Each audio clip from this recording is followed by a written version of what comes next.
Hello, everybody. Welcome to the Fandom Post Radio Podcast. I am your engineer, Kate, and joining me this week is Brandon. Yo. Kestrel. Hello. Mark. Hello. And Kane. Hi there. And we are here to talk about anime. And since we're heading into the holiday seasons, we thought we would do a fun topic this week and talk about holiday episodes of anime, specifically ones that feature Christmas in some way, shape, or form. But first, we have news, as always. Yeah. So first piece of news, Chloe Zhao, who is a director who kind of bounces back and forth between very different kinds of films, has established a Kodansha Studios to create live-action adaptations from Kodansha's manga library. For those who don't know, she probably best known for directing Nomadland, which is about as far as you can get from this, except that she immediately followed it up with the Marvel movie Eternals. And then she went back and did Hamnet, which just came out, and now she's going to some live-action Kodansha adaptations. So weird, but kind of on brand for her. Wow, she's going where the checks be. One for me, one for them, I guess. Yeah, that is a remarkable career, if I'd say so. Yeah. So anyway, presumably we're going to get a bunch of live-action adaptations of Kodansha manga in the coming years. I don't know. We'll see. Okay. That could be cool. Are there any that you would like to see in particular, even from like a sort of masochistic point of view? I don't know that I've ever wanted to see a live-action, especially a Hollywood adaptation of a manga. Yeah. I assume Attack on Titan's going to be high on their priority list. I would guess so, yeah.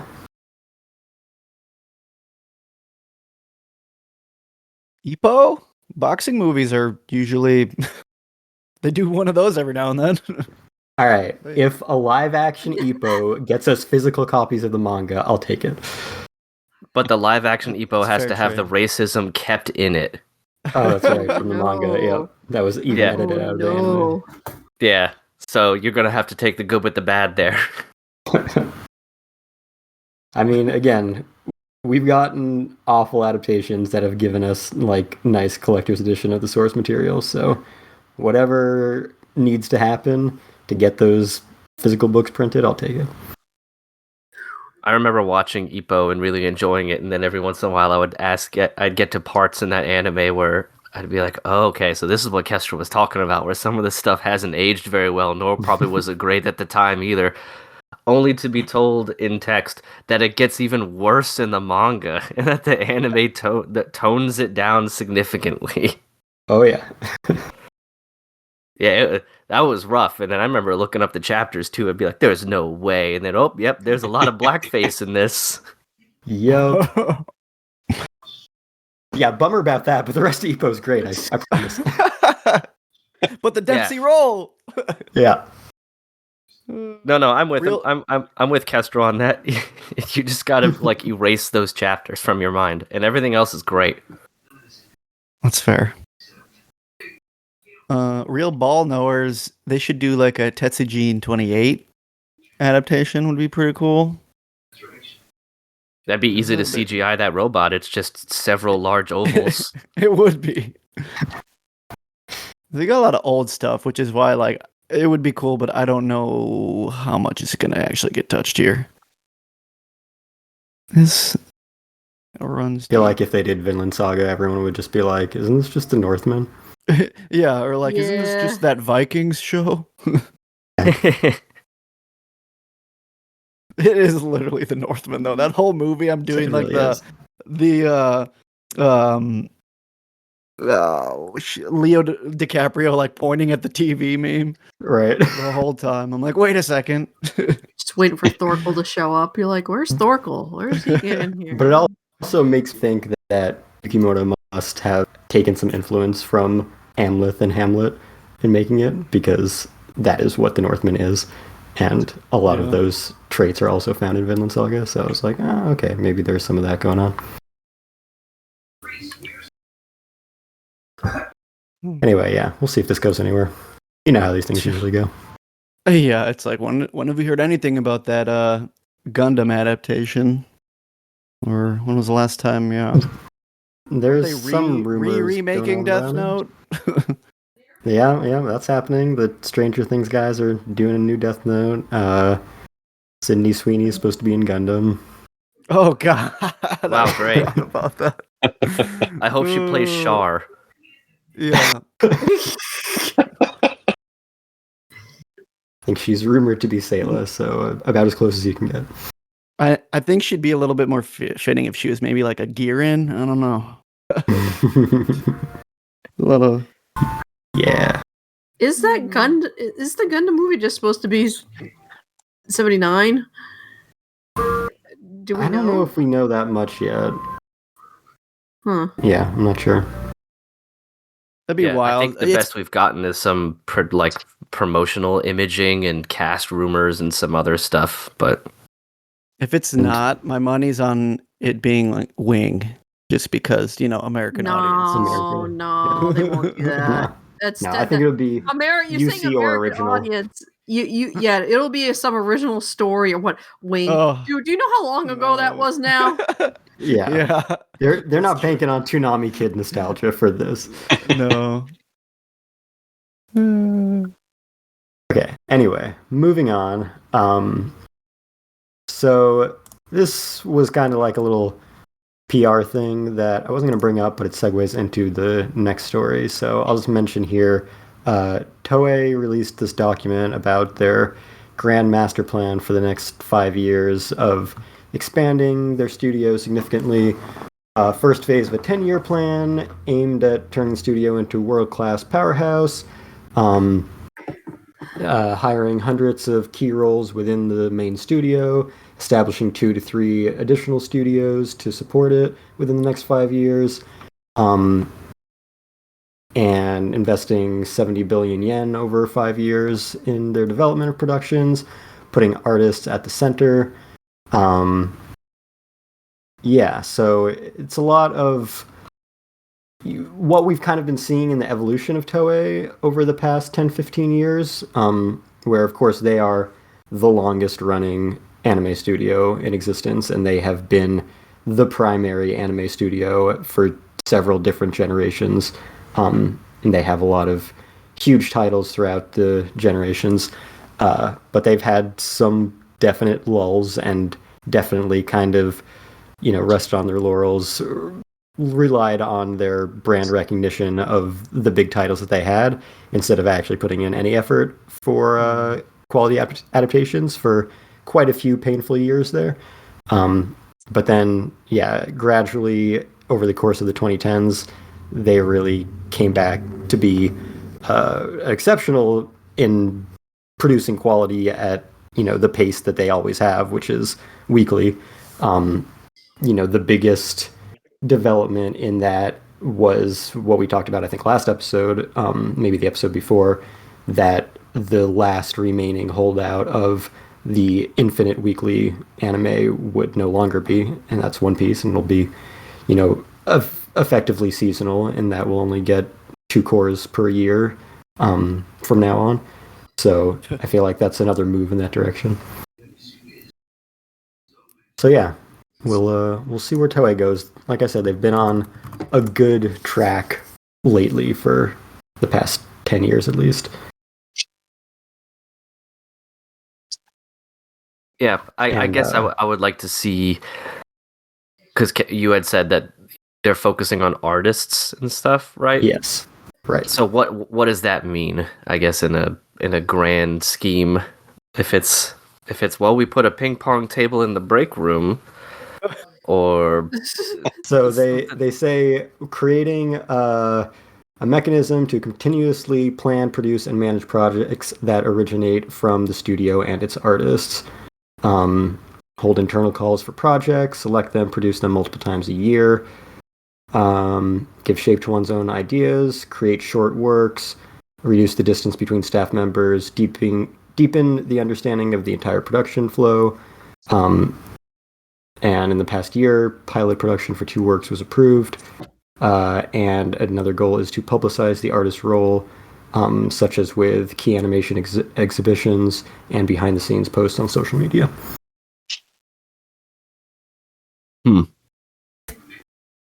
Okay. So, yeah, basically just a move away from the kind of just facelessly shovel out content with no real personality or creativity behind it, and actually hopefully elevate the staff, which I think they've been doing more in the past 5 years or so, and let them like really have their own voice and vision expressed, and I guess make them more known as the creators behind it. You know, you'll have like a better concept of this is a Megumi Ishitani work versus just a Toei work. Yeah, that part sounds promising. At least getting them at least credit on paper and exposure, which could help careers and stuff. I mean, beats driving them away, which has seemed to be what was happening for a long time at Toei, where people would be like, "Wow, this animator is really good," and they're leaving because why would they stick around? They get no recognition. Yeah, for sure. But that brings me to my next piece of news, which is, unfortunately, the person I credit with making Toei good, at least in the 21st century. Like I said, they were, a classic studio in the 80s and 90s and before that, but kind of the modern renaissance of Toei, I credit to Tatsuya Nagamine. And it was announced that he passed away. He was only 53 years old. I don't think there was any information given on the cause. But he was kind of... So I would say One Piece Strong World is the first kind of real landmark in Toei's evolution in the 21st century. He didn't direct that, but he directed the next One Piece film, Z or Z. And that was, definitely built upon what Strong World was doing and is still one of the best One Piece films. And then, notably, he kind of took charge of their two biggest properties, and it's a very clear night and day difference in their quality. First, with Dragon Ball Super, the first few arcs of that were kind of like, despite it being their biggest property in the first new Dragon Ball anime in, what was that, like 20 years? It looked like it was shoveled out the day before, right? For like 100 episodes or more. And then you got to the Tournament of Power, the final arc, and I will say a lot of it was just kind of like the aesthetic, the filters, the line art, kind of superficial qualities, but the direction and animation and general tone of it did improve over the course of that arc, and it got the kind of like climax that you would hope for something of that caliber, and that was when he took over series direction. And before that point, to our previous discussion, it was kind of like, at first there wasn't really a series director announced for the series, and it kind of showed, and then it was like they were churning through them, they couldn't stick around, and there were all these production dramas, and then Nagamine showed up, took over for the rest of the series, and it was relatively solid, and then he followed that up immediately with directing Dragon Ball Super Broly, which I think is easily the best Dragon Ball film, certainly visually. And then he was the one a few months later who took over being the series director for One Piece at the start of the Wano arc, which everyone basically knows is the huge renaissance in the quality of the One Piece anime. And again, even though it's been running weekly with the exception of a recent 6-month break, for those 6.5 years since he took over, he definitely established a night and day difference in production quality, and just the direction, the creativity, instead of just what it was for many, many years, which basically looked like they took some panels from the manga, they used a paint tool on it, and then they dragged it all out really unnaturally. And that was a lot of arcs of One Piece in the middle there. And even though they had the like half a chapter per 24 episodes to make work, they still managed to make most of those episodes surprisingly good. And there have been, stories from the people who worked with him, stories they've told before and after his passing, about just how supportive he's been of what we were just talking about, where Toei is headed with elevating creators, and saying like, yeah, this is your vision. It doesn't matter if it's exactly what the source material said. If you can make it better, like you should be doing with adaptation, then do that. And we are here to support you. And I think that's definitely why we've gotten like what Megumi Ishitani has done in One Piece, and other artists of that caliber as well. Henry Thurlow, who's an American who has worked in Japan for quite a while and worked on One Piece for a good number of years and directed an episode, put out a video where he talked about that as well, and how he was given so much freedom to do what he needed to do because of Nagamine specifically. So yeah, I think he's definitely the guy who made One Piece anime good, the guy who made Toei in general good, and is probably responsible for the direction that they are still heading with this recent announcement as well. Yeah, that feels pretty rare. Kestrel, maybe you could correct me, but what you had mentioned where they just kind of gave him pretty close to free reign to make adaptations better if his moves would be better rather than sticking from like to the source material whole cloth, like allowing someone to have that creative freedom feels uncommon in that way, to have like that trust. I think in this case it was probably the fact that because he took over these kind of struggling series and made them so much better in just simple little ways, and then he was able, because as a series director on a series like One Piece that has thousands of episodes that run every week, you have your episode directors that he has to give a lot of the runway to as well. And so I think Toei trusted him because of how much he had done with the films and the series to allow him to allow the people under him to elevate their own voices and express their own visions as well.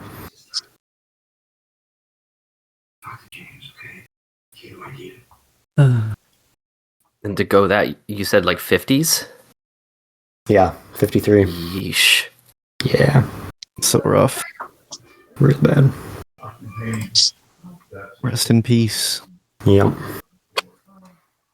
Yeah, definitely an artist who, even if he's not working on the series, just the way he turned them around, I think hopefully we'll see that his legacy continues in them for many, many years. And didn't it say like he passed away over the summer and they just announced it in like yeah. It's a pretty typical thing in Japanese PR. Yeah. They don't want the media circus like the US, where the second they don't feel that pulse, they're like, all right, tell everyone. Yeah, TMZ's already in the room with them. Right. TMZ is in the mortuary. Yeah, they're in the ambulance checking the pulse. Yeah, 100%. They might have put the pillow on the face occasionally. They needed a headline for the day. What'll get me clicks, them living or not? Yeah. But yeah, Japan is relatively respectful about that. So, because it wasn't as extreme of like months, but like Toriyama, speaking of Dragon Ball, it was, a few weeks, a month maybe, before they announced that. So anyway, that sucks. And then last little pieces here. I wasn't going to do this because I figured Demon Slayer's passed all its, landmarks. But I didn't realize, or I forgot about the fact that it was not yet released in China, and then it was. So it got a little extra boost from releasing in China. How much of a little? How much is a little? I forget what the number was before, but it's up to $730 million now, which also makes it over 100 billion yen, which is the first Japanese film to ever accomplish that. Wild.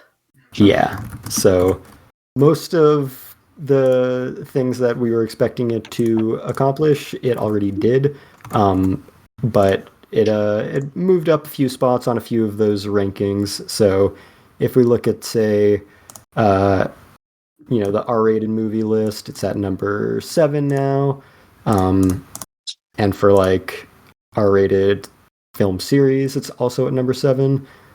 Pretty close to moving up on both of those.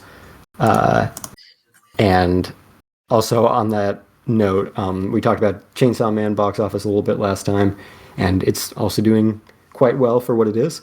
And it was not too far from hitting number 3 on the highest grossing R-rated animated films of all time, and it is now number 3. But to put in perspective how much bigger Demon Slayer is than anything else, the top 3 highest grossing R-rated animated films of all time are Demon Slayer Infinity Castle, 730 million, Demon Slayer Mugen Train, 512 million, Chainsaw Man Reze Arc, 168 million. So number 3 is about a quarter of the gross of number 2. So nothing touches Demon Slayer. But it's. There's a little bit of catching up to do. Yeah, a little bit. Yeah. Maybe by like the 3rd Chainsaw Man film. We'll see. No. Yeah. But yeah, that's all I got for that. Mild. That everything from the news desk? Yep. Nice. Alrighty. Well, as Kate had mentioned a little bit ago at the start of the episode, we thought it'd be a fun episode this week to talk a little bit about the holidays, and especially the anime that try to encapsulate the winter holidays here, mainly Christmas and such. So I did some, I don't want to say research because that's being a little bit too generous, but generally just looking up what episodes were out there. And of course, there's one movie in particular that's very, very, very Christmassy that I'm sure we will talk about. But, I looked at a couple lists and watched some of the episodes from shows that I remember watching. And as I was doing this, I thought a fun question to actually start off the episode with, so to speak, was when each of you were giving whatever thoughts you were to this topic of our winter holiday Christmas episodes, I want to know what you were sort of like, what do you look for in an episode around Christmas or winter that you would consider good? I think this is an interesting question, as it can kind of give some insight into what you particularly enjoy or don't enjoy about this season, since I'm sure we'll all have some different shows and things like that. So I kind of want to just take the opportunity to go around the room metaphorically and just go with like, this is what I like about these episodes that I picked. You don't have to list them, and this is kind of why. I like a vibe. I like very Christmas heavy themes. I like comedy. I like lightheartedness, things like that. Just because our stuff can be kind of all over the map. So I figured I would go ahead and just start with, Mark, because he didn't talk a whole lot last episode, so I'm going to put him on the spot immediately. And he suggested this. How dare you? And he did suggest this topic as well, so he should have something in the chamber ready. But yeah, starting with Mark, and then you can kind of pass the mic around. I just kind of want to know, like, why do you like the episodes that you picked, and kind of what you like about the season in general, since I'm sure those two things will have in common. Yeah. Well, the thing that has always jumped out to me about these episodes, and, at this point, I've been watching anime for over 30 years. So I can't say that new episodes are kind of surprising me a whole lot on this front anymore. But what is I find particularly neat about them is just kind of the portrayal of how different Christmas shows up in Japan versus in the US, at least in the way that it's portrayed in its media.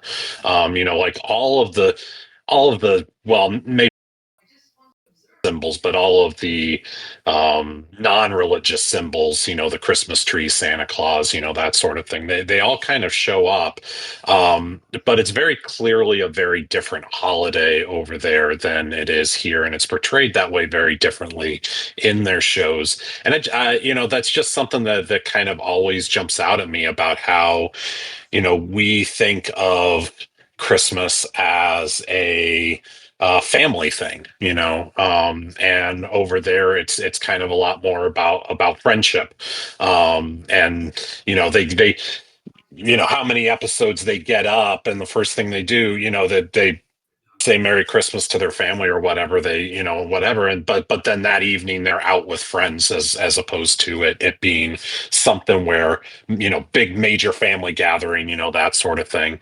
And that's always just kind of like really intrigued me. And I really like the different vibe to it. Like so many other people, I spend, a lot of time during the holidays watching a lot of Christmas stuff. And it's just nice to get like a very different feeling for a little bit when I sit down and watch something like this. Yeah, Yeah, it really I think that's a could- good yeah. observation for sure about the Yeah, whole it's- friends thing. Yeah, it's reversed from the holidays over here where because their New Year's is the get together with family, Yeah. and hang Right. out thing, and our New Year's is this is when you go out with the significant other and party. Yep. So yeah, it's just flipped completely. And specifically in Japan, also Christmas Eve is like almost Valentine's Day level of a romantic holiday. Yes. Yeah, that part especially is interesting, the romantic holiday thing, because most of the stuff I watched didn't really have any of that going on. But it really hit heavy on the hanging out with friends, and in some cases highlighting like the people who don't and how miserable they are, which I thought was a little mean spirited. Hey, I'm going to talk about one of those, but that's different. But yeah, that's a really good point. That is one thing I noticed, is that family isn't super duper involved in many of them, or in some cases it's like a different family, like not your blood related family, but like your friends or adopted family or something like that is who you spend that particular time with.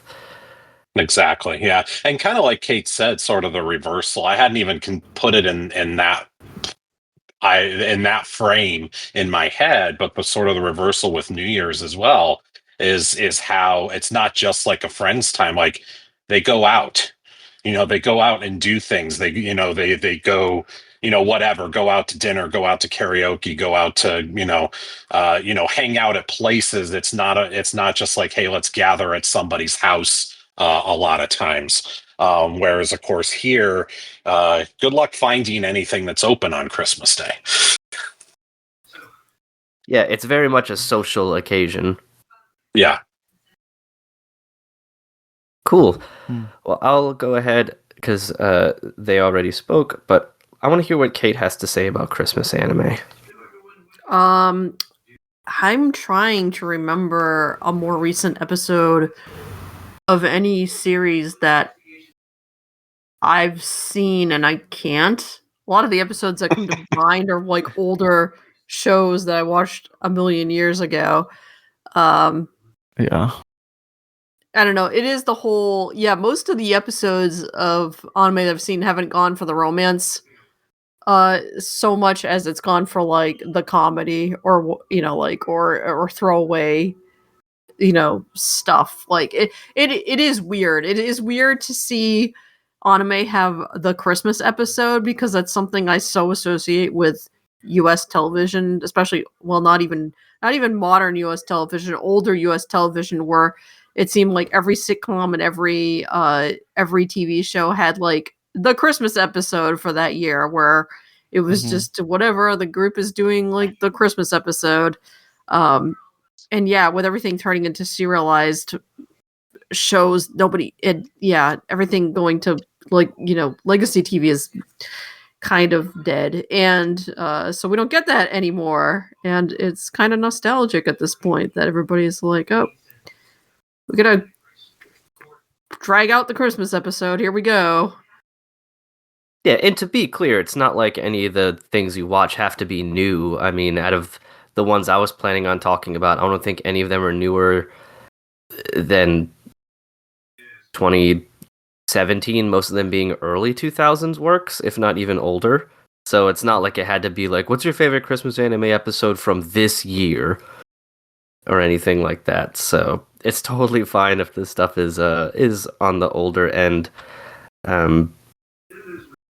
But yeah, so yeah, another thing about just the way that they celebrate, which is cool. All right, how about we flip it over to Brand now? We'll save Kestrel for last because I know he probably has a top 10 that he whittled down from 30 or something like that. I feel like Kate brought up a pretty good point. Just when I was myself also reflecting on what episodes I would consider like holiday, not just in theming, but in the way they make me feel, which I think it's easy to just, for me to like formulate that around the holidays, I like the, comfort food feel of the whole thing.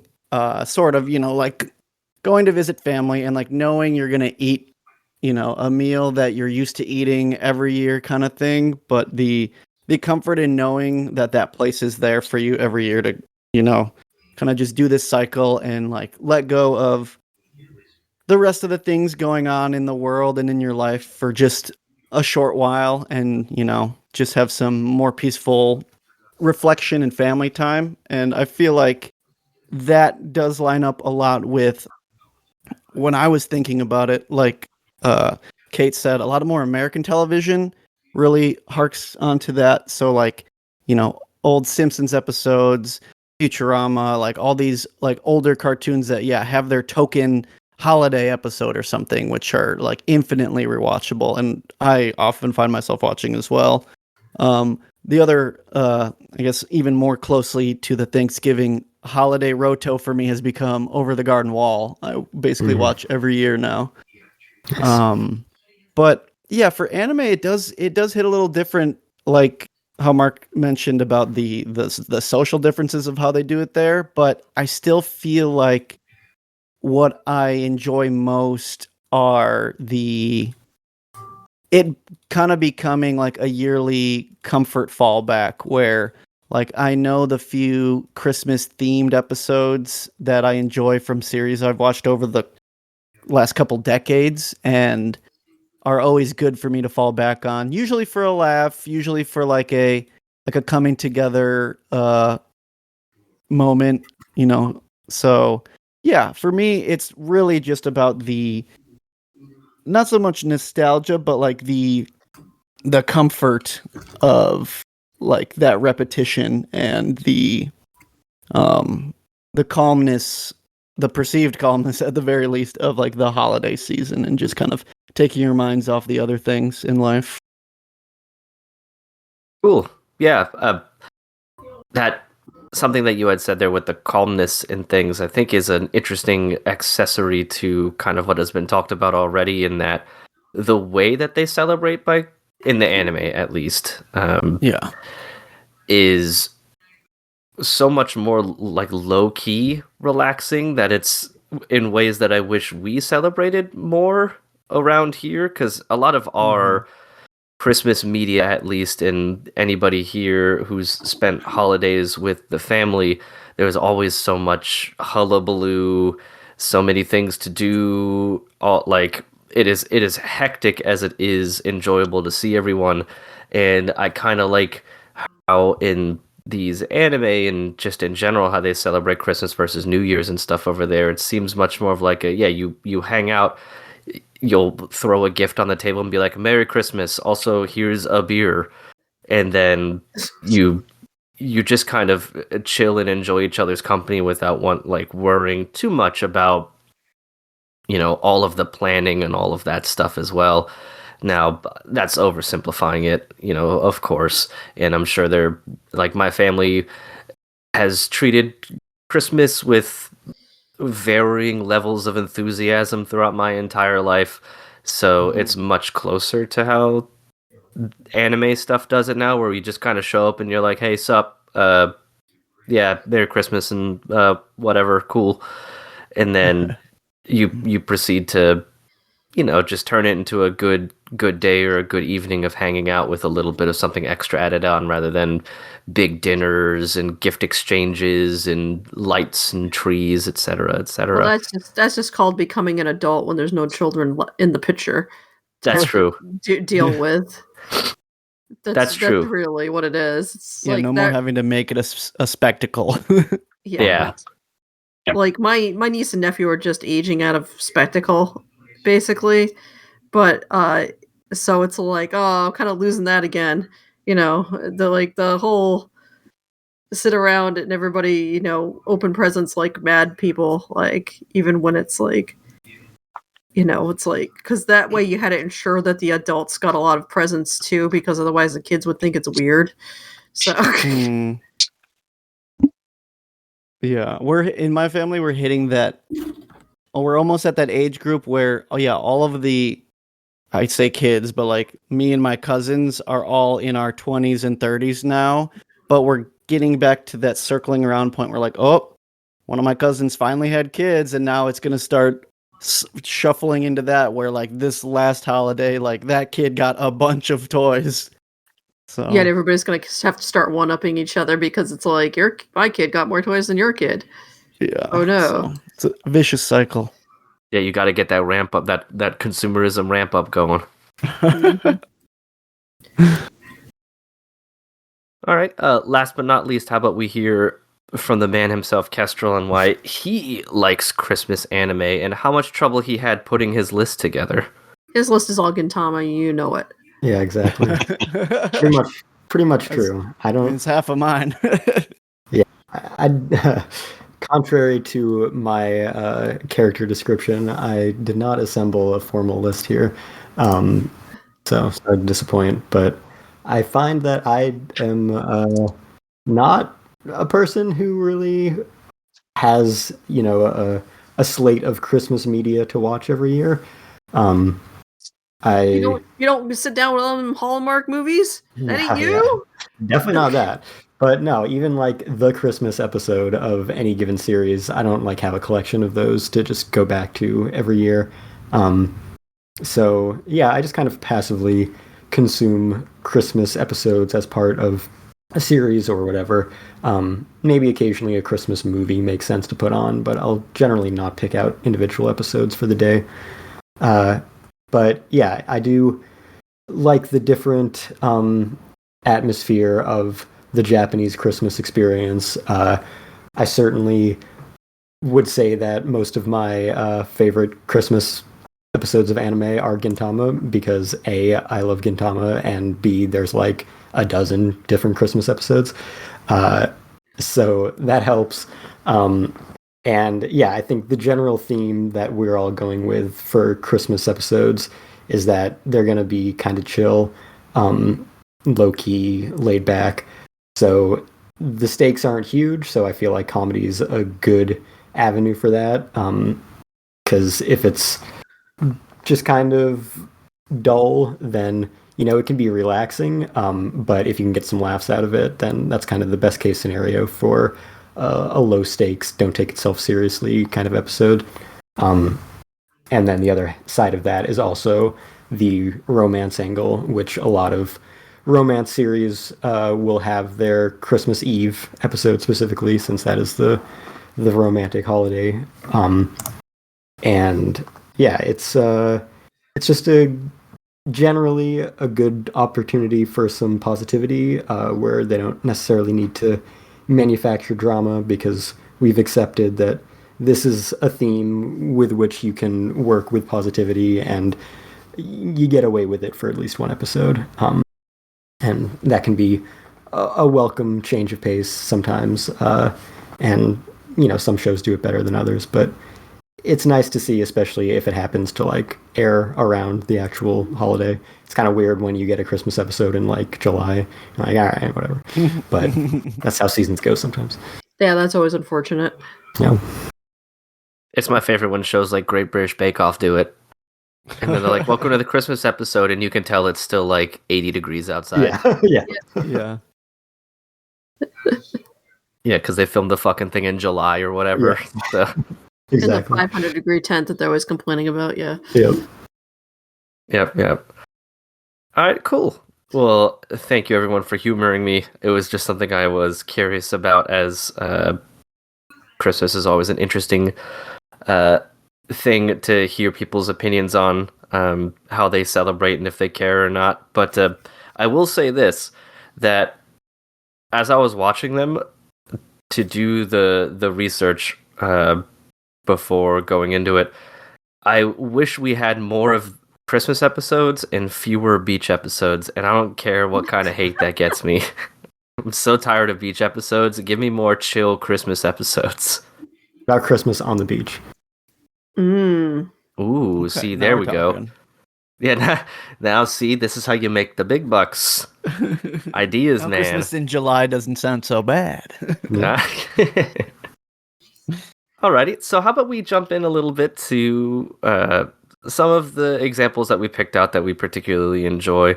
And is anybody brave enough to volunteer, or am I going to have to spin the wheel and choose?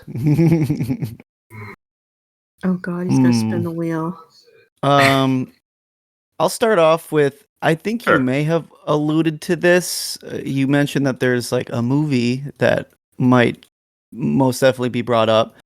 And this is one of the few that for me has become like I try to watch it every year if I can. But I think Tokyo Godfathers to me is like a holiday movie in the sense that like it takes place during the holiday. And I kind of think the found family theming around it, for me at least, like really hits home with the specialness of the holidays. So yeah, that one I felt the need to at least lead off with, because I think it's like it's a phenomenal movie, and Satoshi Kon's one of the goats. Mhm. Yeah, you are absolutely right. That was the one I was mentioning. It is the Okay. Christmas anime movie. Nice. Yeah. But yeah, I am the same as you, Bran. I try to rewatch this every year, whether on my own or with Emily or someone, just because of how much I enjoy it. It may be my favorite thing by Cone in particular, just because of how good every piece is, especially the found family moments that I particularly appreciate. But I saw this for the first time when it came to theaters. Was that 3 or 4 years ago at this point? I can't remember if it was pre or post COVID, because time is so fucked. Yeah, I think it was like the week before COVID hit the US. Oh, Yeah. wow. It was that long ago. I remember going to see it then. Yep. Wow. Beginning March 2020. Holy shit. Yep, I saw it in theaters, and it was a theater that must have been trying to simulate Christmas winter, because they had the air conditioning on full blast, and it was like 46 degrees inside. No. But I just remember watching it and thinking that it is, as you put it, kind of like takes place at Christmas, is Christmas themed, but isn't always like very Christmas-y, except for some very like key moments, especially when it leans more into its like familial drama elements rather than towards the end when you get like action movie elements and things like that. Mm-hmm. But yeah, not to mention I'll hold this opinion till the day I die, but I think Hana is the best mother in all of anime. Oh, So that also helps things. And the scene where Miyuki is having like that flashback of her family right before she ran away and everything, but when her mom calls her and she turns around and it's Hana instead of her own mom and stuff, that like that's my favorite scene in the whole movie. That really touched me in there, and that she considers them, even with all their fighting, like her found family, her second family, considering she has a real one that is looking for her and everything. So depending on how you feel about that, but it adds emotional depth to their whole dynamic, because for most of the movie you would swear that a lot of these people just like borderline hated each other, but then if that's what Miyuki sees when she's, you know, dreaming or, you know, somewhat like hallucinating that these people are her family and replacing her parents, and that's just something that's very touching, even with fucking Gin being such a piece of shit. Yeah, bad dad award for sure. It's funny because you say how you think these people hate each other the way that they act, and it's funny because in my opinion one of the best scenes is when Gin is talking to his daughter and then Hana just like goes off on his ass and just like tears him a new one. Yeah, and it's like, oh, she did that because she cares about him, and it's just like, what? Rightfully so. She had all the justification in the world to fucking dunk on him because he was being such a piece of shit. I think it also has a really good fake out in the movie that when I was watching gave me anxiety, which is when Hana does the bloody napkin cough. Oh yeah. Yeah. Yeah. And I was like, oh god, no, please. Anything but this. And luckily, at least as of the runtime of the film, nothing really comes of it too much. Now, it could just be for foreshadowing afterwards, given, you know, the time that the movie takes place and other things. And you don't really know much about what their lives are like outside of this one specific night. So, obviously, who's to say? But at least in the movie, nothing happened. Yeah. You can walk away from the movie and pretend everything's okay. Exactly. You can be like, oh, everything's good. Yeah. They all lived happily ever after. Easily. But yeah, that was definitely on my list of ones to talk about. And when you saw it, Bran, was it with the new dub and everything too? Or I guess you would still call it new, even though it's been around for a while now. But. I don't think I saw the new dub. I believe when I last saw it in the theater, I caught the sub version of it. But that's a good idea for this year's viewing. I could definitely give the new dub a try, which is great too because I try to get someone new to watch it every year too, to be like, hey, I don't know if you've already got like your Christmas movie list is already like full schedule, but if you can slide this one in there, I think it's pretty good. So that's always a good way to introduce people. Yeah, it is really good. I like the dub a lot. Okay. I didn't realize it had a dub. I've only ever seen the sub. That's awesome. I'm going to check that out. Yeah, I'm not sure if this new dub is the only one, to be honest. Yeah, it is. Okay. It was never dubbed until 2020. Cool. But yeah, it's super good. Would highly recommend, because I actually haven't seen it in the sub, only the dub. So maybe I'll switch things up this year. And well, you know, and I think kind of what you were, you know, sort of saying there, and going back to our conversation at the very beginning about Christmas being more of a friends thing in Japan, it's very much a movie about. It is more a movie about family, but it's the family you choose rather than the family you're stuck with. Yeah. And I think and again, that's very opposite typically what we get for our media here.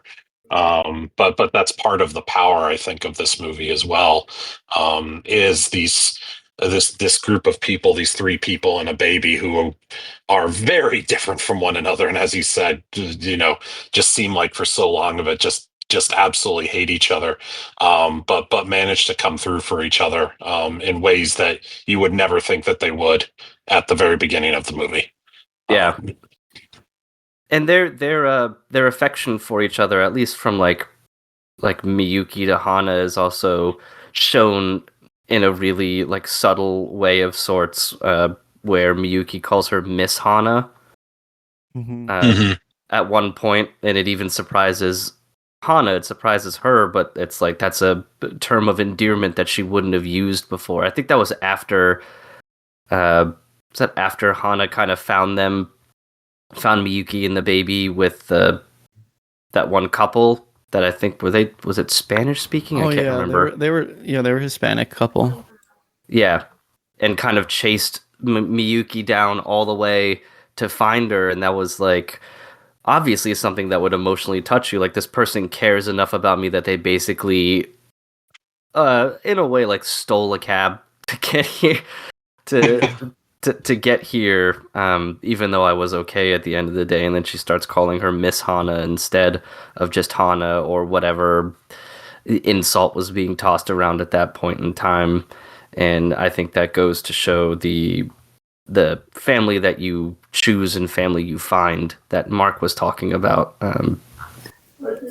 is so important within that movie. 100%. Yeah. Castro, I know you've seen this, obviously. And Kate, I'm assuming you have as well? It's been a while. But yes. Well, you should watch it this Christmas. I know, I should. I'm like, man, I should watch this movie again. I've seen it so many times. I don't know if I've ever seen it around Christmas time. Maybe once or twice. You should give it a shot, see if it hits different. Yeah. Maybe. It's also, there's a little bit of the baby is Jesus and the Godfathers are the three wise men going on there too. So it leads into the Christmas thing in a few ways. Yeah. Now, there is going to be snow in the movie, which is probably going to be tough for you. I'm fine with snow on a screen. as long as it stays digital. Yep. Now, we went to Disneyland last Christmas, and they have their fake snow there. I'm like, yeah, this is all right. That's so silly. Their fake snow made out of soap suds. Yeah. Better than the Wizard of Oz snow, I guess. Oh, no. Considering that's just asbestos. I mean, who knows? Maybe it was asbestos. That's how Disney's going to get you. Yeah. Yeah, so cool. I want to hear what some other people got on their list or what they'd like to talk about. So I want to hear a little bit. Yeah. Do it. Yeah. Make it work. I'll jump in because I was about to jump in before because we led into this with need more Christmas episodes and fewer beach episodes. And so how about a Christmas anime that has both? Okay. So one that's on my list that I watch every year that is nowhere near as good as Tokyo Godfathers. It hits very differently than Tokyo Godfathers. It's called Itsudate My Santa. It's by Ken Akamatsu of Love Hina and Negima fame. I believe actually the manga predated either of those. That it was one of his earlier works, but it's about again, going back to that theme of the kid who hates Christmas. It's about a kid who hates Christmas. He hates Christmas because I can't remember if he was born on Christmas or born on Christmas Eve, but he was basically born at Christmas. And in honor of that, his parents called him Santa because they apparently hate him. And then so his birthday gets lost in the whole Christmas celebration every year, and then to make matters worse, he has the very anime trope of his parents who have very busy jobs and they're actually never home on Christmas either. Like they haven't spent Christmas slash his birthday with him in like 10 years. So so he really hates Christmas. And it what ends up happening is on one Christmas Eve he runs into, of course, a cute young girl who's dressed up like Santa, who calls herself Santa Claus, and she is here to teach him the meaning of Christmas. And then wacky hijinks go on from there, and she is, as we come to find out, she is actually one of Santa's helpers. And it's just an OVA. The original manga was just a one shot, but they actually created a second episode for some reason whatsoever, or for some reason, not for some reason whatsoever, but for some reason. And that second episode, which we don't watch, is a beach episode because it takes place in July. Because why not? Um, so, How do but we get we people don't talk. interested? Yeah. So we don't talk about that one, but it's if you've seen any Love Hina or Negima, I mean it's similar style of humor, a lot of risque situations, and of course when he starts to feel the Christmas spirit, she turns from a cute young girl into a very busty blonde Santa course.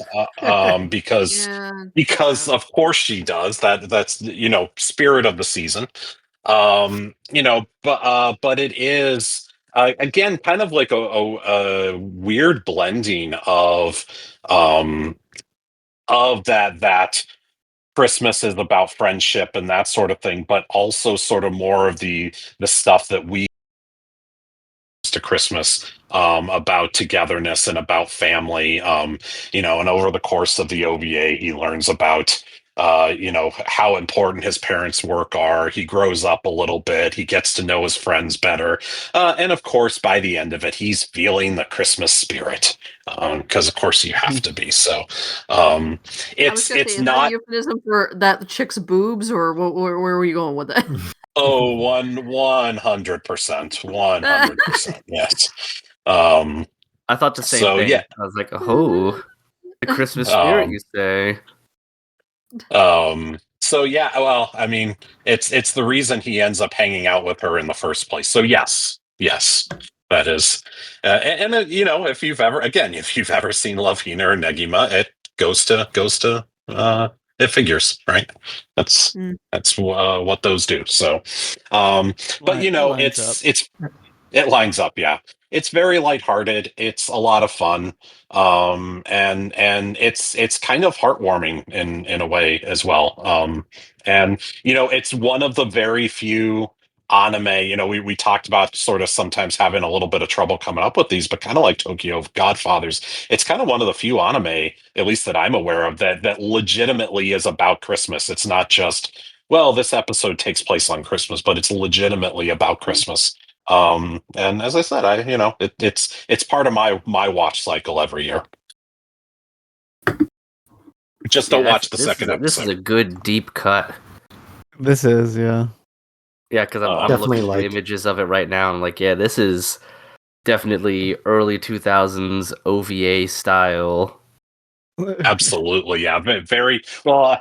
I hate to say this, very old school. It hurts me to say that early 2000s is old school, but It's just 20 again years showing old. my age. But yeah, but it is that old, yeah. And it ends on on just an amazing joke that I love. Because again, you get that second episode because you got to have a beach episode in there, Of course. and the second episode actually ends with a preview for a third episode that not only does not exist, but it was never intended to exist. It's the best. Wow. Amazing. Awesome. No, great choice. Watch Looking- this. I don't know how I Yeah. ended up stumbling upon it, but I vaguely remember watching this, and specifically the beach episode, and there was some girl who yelled "gorgeous" all the time. That's all I remember. Mm-hmm. Okay. Yeah. Interesting. Yeah. So if you can find it, recommend it. Honestly, the beach episode really isn't that bad, but it's not Christmas. So Do that's you not remember what what we're his here parents for. did, like as a job that he's all of a sudden cool with? They are doctors, and they basically travel the world going into um, poor areas and areas that don't have proper health care and whatnot, and deliver health care to. Um, they also, if I remember right as well, they also like create vaccines and things like that as well. But they might just deliver the vaccines. I don't know, but that's what they do. Yeah. And fuck this kid. I want to see his parents' story. Yeah. How did these intelligent people, these kind people, name their kids Santa? How'd Right. that happen?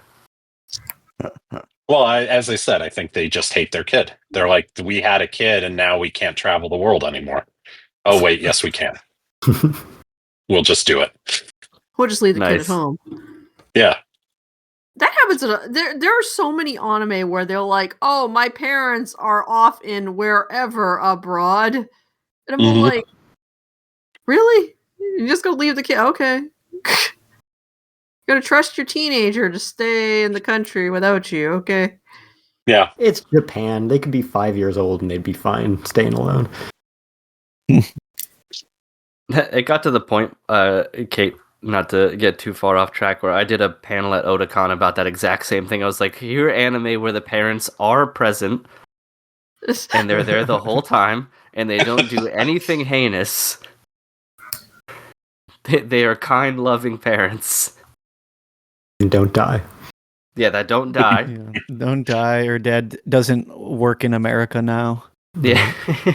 Weirdly, one of the few anime I could think of where like everything is hunky dory with the parents that's like an adventure thing is the Sailor Moon adaptation, because her Earth parents, like her modern Earth parents, are like there and present for the entire time, and nothing bad ever happens to them. That's crazy. With everything else going on in that show, nothing bad ever happens to the parents. Had to be a gag.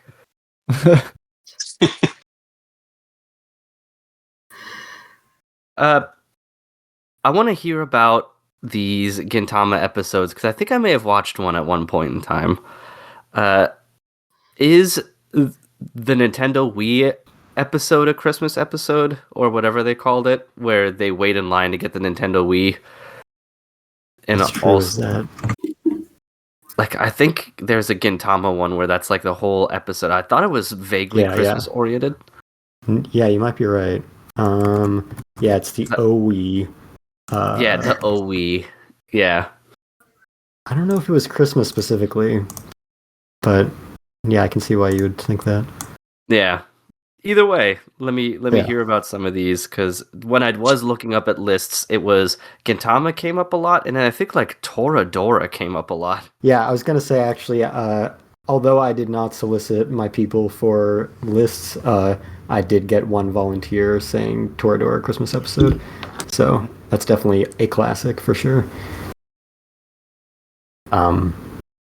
Yeah, did you have any particular favorites from Gintama, Bran? I know notably the original 201 episode series ends on 2 Christmas episodes. That is the Santa arc, episodes 200 and 201. So that's definitely was memorable. Yeah. Yeah, I think the thing that's great about the Gintama Christmas episodes is that they really do go against the grain, where most Christmas episodes are going to be pretty wholesome and about like coming together, and most Gintama Christmas episodes are about just being like spiteful, jealous, and hating each other and just like creating chaos. They're so good. 100%. I mean, the first episode of the Santa arc is called Santa Claus Red is Blood Red. Yeah. That one's silly just because it's like It's almost like a whodunit doppelganger situation. Like, who's the real Santa? But the one that I feel like I think about the most often, outside of course, the Neil Armstrong Cyclone Jet Armstrong cannon, because that's is that the Neil Armstrong Cyclone Jet Armstrong cannon? Yes, I am specifically referring to the Neo Armstrong Cyclone Jet Armstrong cannon. That's correct. But aside from that one, which is the obvious choice, I think I often think some of my favorite episodes have the Shogun in them, and Yes. I think just about anytime they can turn the Shogun into like an inanimate object are like peak comedic moments. So Shogun Kaio. exactly. So when Gin starts riding the Shogun like a snowboard down the mountain, I think that's about when you hit the peak of comedy. That I think there was one time that we were talking about like slapstick humor and DJ claiming that all slapstick humor was bad, and I just kept sending him clips from that episode. Like, this is just the absolute best you can possibly get. Yeah. That's too. I remember that being one of his all-time worst takes. Yeah, pretty much.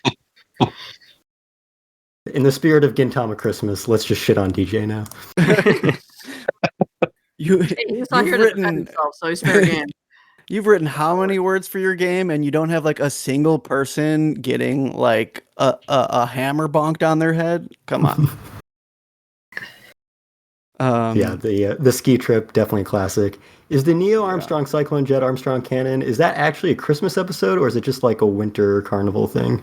It's definitely a winter themed episode. I think it's like a snow sculpture competition is like the theme of the episode. So yeah, not specifically Christmas, but like one of the few episodes where there is snow on the ground. Yes. No, that's definitely where my mind went at first too, because that is definitely an unforgettable classic. Yeah.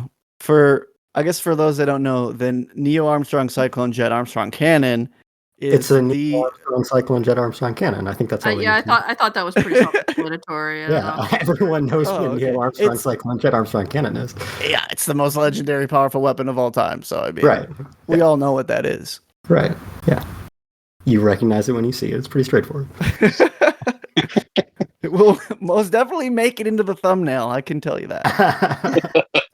But hopefully we don't get taken off any platform. That's true. I might have to do a classic Gintama like pixelization of it. Which is funny because those episodes involving the Shogun also tend to involve the Shogun's Neo Armstrong Cyclone Jet Armstrong cannon. Oh, that's true. Oh, that is a series that, like, because it is so long and touches on so many subjects and is so episodic, it is one that I really should just like pick out all the episodes that are very seasonally appropriate and make a point of watching them during the appropriate times of year, because I never like come up with an excuse to just rewatch 350 episodes of Gintama. But if I can just, watch Gin ride the Shogun down a hill for a few minutes, then that might be worth it. Yeah. Oh. I do love the idea of a Santa arc. Yeah. Yeah. Especially since it is the conclusion of the original Gintama series when we didn't know if we were getting another season. Which is crazy. To be fair, arcs in Gintama is usually like a 2-episode deal. So Santa arcs 2 episodes, the vacation arcs 2 episodes, yeah. Yeah. But yeah, that's a good idea. I feel like that's something we've lost, is that you can't go to like a store anymore and find just like a bootleg compilation of like Gintama Christmas episodes, or like, that's I think that's an art we've lost, but I would love to compile just like a list of those seasonal relevant episodes. Yeah, I mean, they used to do that for, at least American shows. They'd have like, here's the Christmas episodes of South Park or whatever. So yeah, that's true. I agree. They definitely should do that. You could start doing a brand, just put DVDs in random stores. You're not wrong. That could be my next big thing. I mean, considering most of Gintama has never even been released on home video in the US, that could be a way to pilot it. Market's There you wide go. open. It's true. Poor Make sure you Gintama. put it on the DVD-RW at 480p. Nice. Oh, yeah. To be fair, those first 200 episodes, 201, were animated in 480p. Yeah, I was gonna say that's about anything, all you're gonna get. So Yeah. Max compression. Oh, I saw something that hurt my soul. Total sidebar. I saw a post online where it was a girl going, I heard a millennial say that you used to burn CDs for your like boyfriend, and they're like, were you guys all like literally lighting CDs on fire like in some witchcraft thing? And I'm like, oh no. oh no, Oh It's no. begun. we're losing the blueprints. Oh, it feels like that. I'm like, oh no, the technology's being lost. Help God. Yeah. It has begun. Just wait till you have to explain to somebody why the save icon is the picture that it is. You know, Oh, I saw some. I don't know if it was an actual post or just like a satire, but someone being like a picture of a floppy disk, and they're like, "Whoa, someone 3D printed the save icon." Yeah, that joke's been around for a while. That's. I don't think anybody's actually ever That's- seriously said that's that. bait. but- Yeah, Yeah, that's but big. that- It used to be believable. Yeah. One. I did want to bring up one.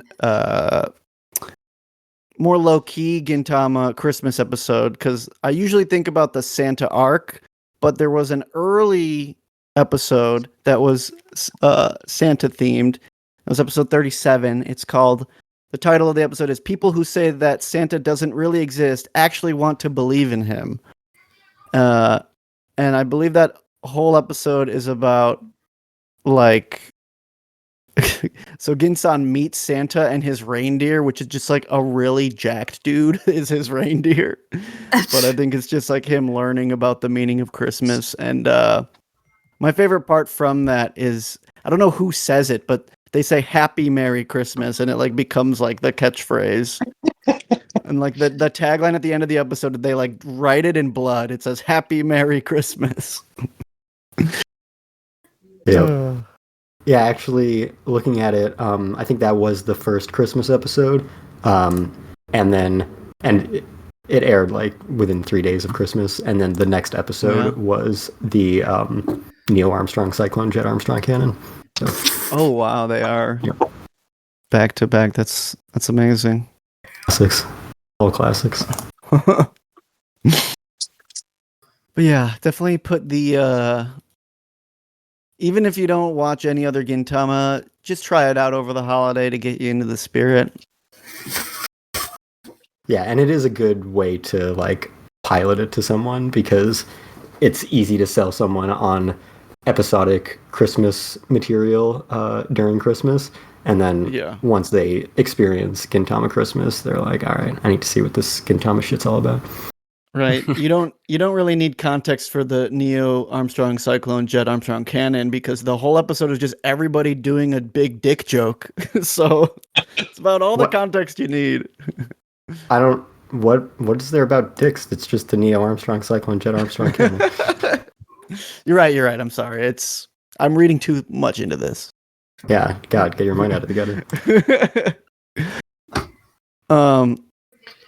I guess just as a spiritual successor to the Gintama style Christmas episode, I haven't watched it in a while, but the first season of Osamatsu-san, which I feel like the first season was kind of like a lightning in a bottle of it being funny, and the rest have been pretty mid.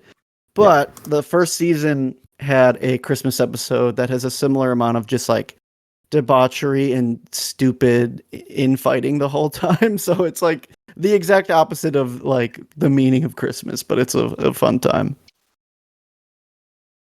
Yeah, Osamatsu came up as well, like once or twice when I was looking around for them too. Though I didn't do too much digging into why, like under what context was it on there for being good Christmas episode, if it was heartwarming or something else. Because I know that Osamatsu is a comedy series, so Yeah, no, it's they're all just horrible brothers. They're all getting coal in the stocking, that's for sure.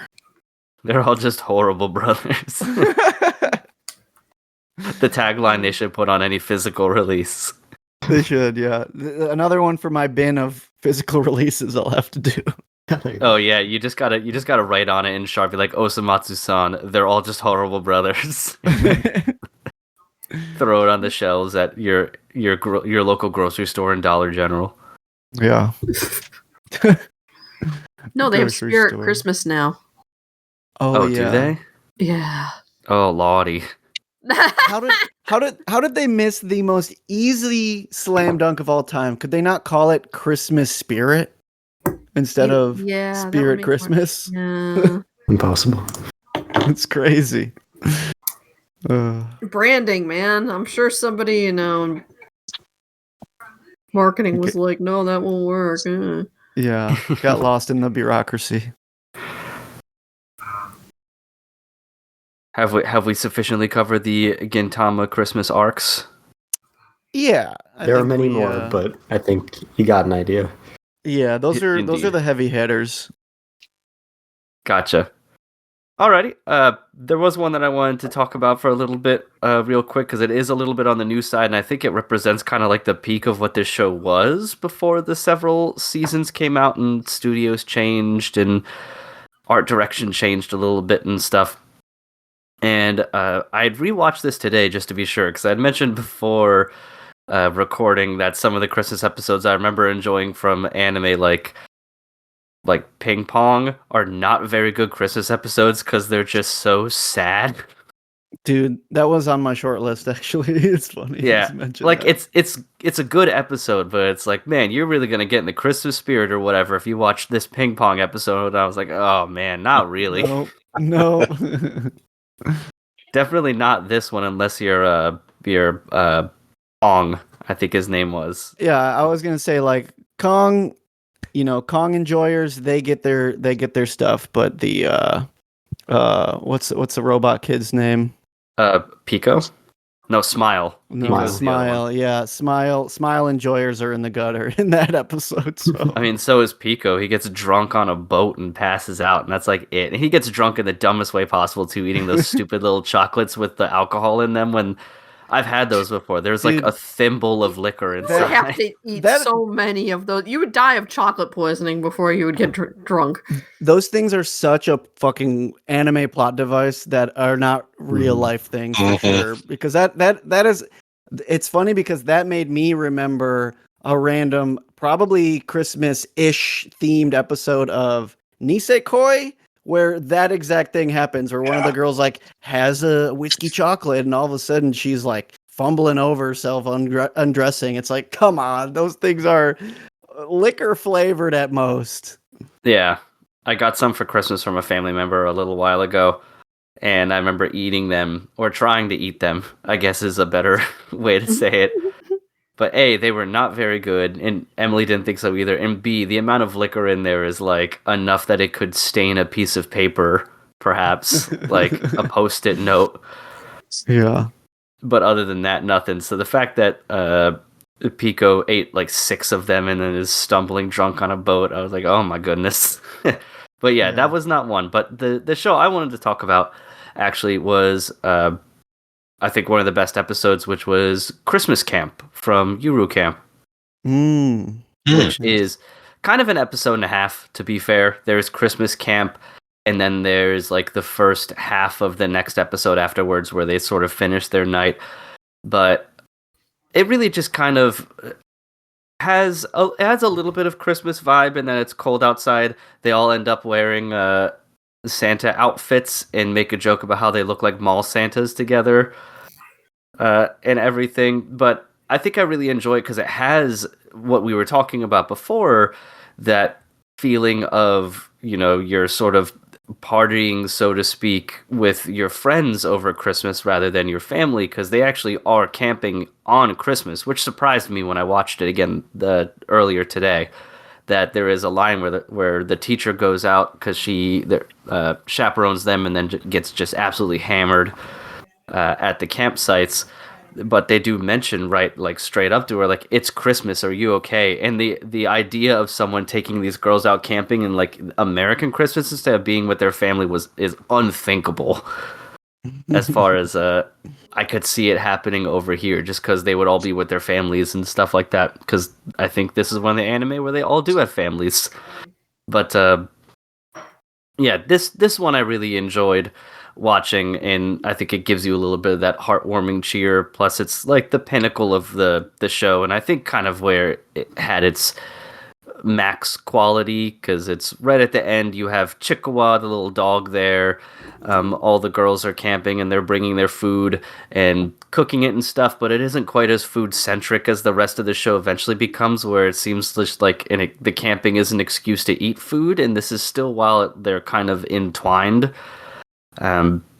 It's just really really nice. And then of course, they do, I think, a little exchange of stuff, and you get a nice montage in the end of them going back and hanging out with a little bit of their families. And you also get camping grandpa gets 2 cameos as well at one point, so they really kind of gave everyone a little bit of time to shine in this episode, as they were talking about like just what they were doing, and a little bit of Christmassy type of, well, where do you think X person is, or things like that.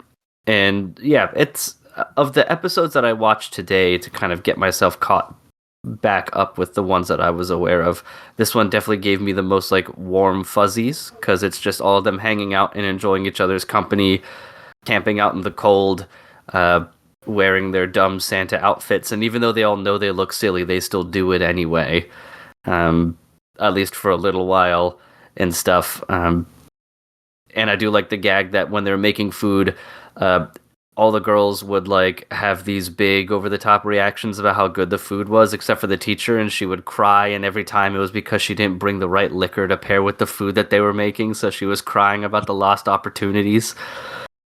But yeah, that's definitely, I think, one of the stronger episodes of the whole show, let alone that's the first season, which I think is my favorite and the best one out of them, especially as we've gone on. Not that the show's gotten bad, but it's just changed not only art style and stuff, but kind of general tone and what they do and everything. So yeah, that was my my heartwarming pick. And then I have a more somber one, but I'll wait for that one as well, because it's also alcohol related, but definitely more on the look at this lonely guy type situation.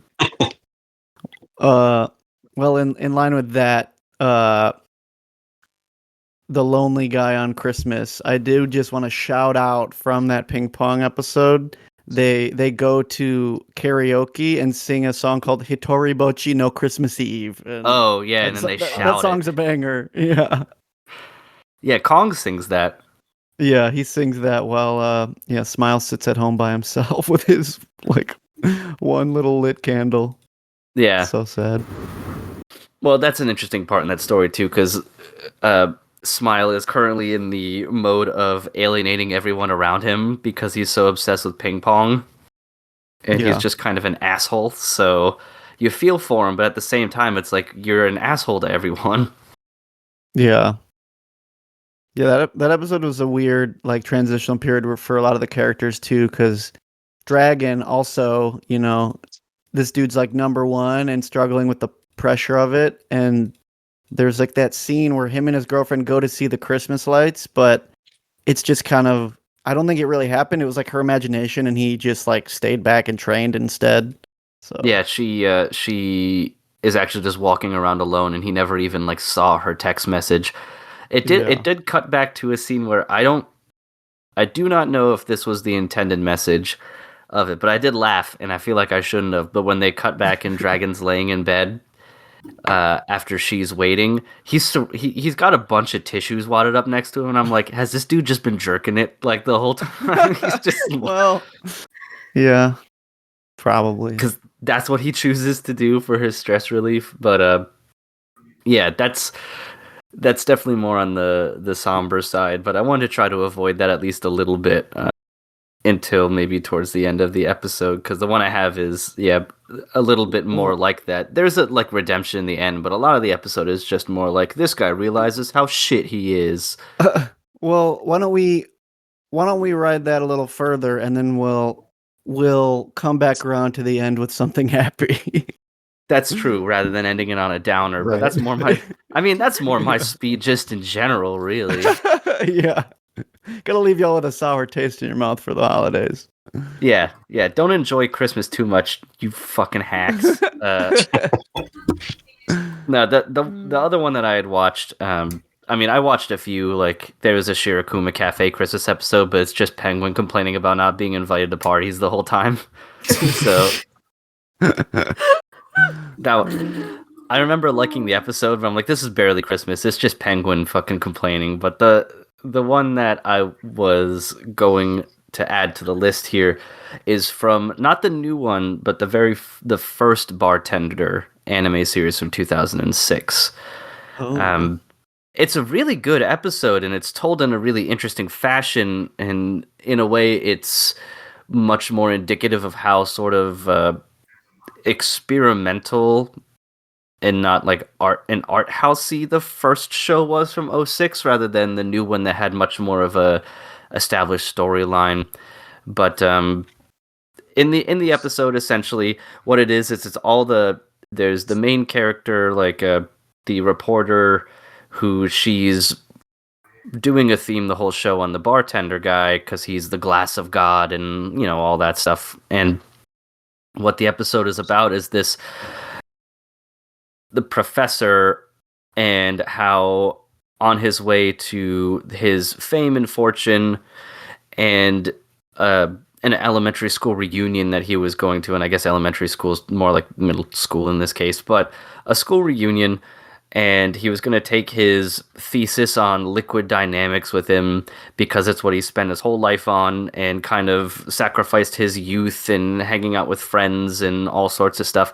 And he gets to the reunion, and everyone's just like having a good time and partying, and no one wants to hear his dumb nerd shit.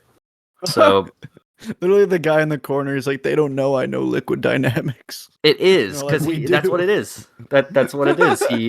He had wrapped up his thesis, and he was basically planning on just reading it to people or Oh, no. sharing it in some way.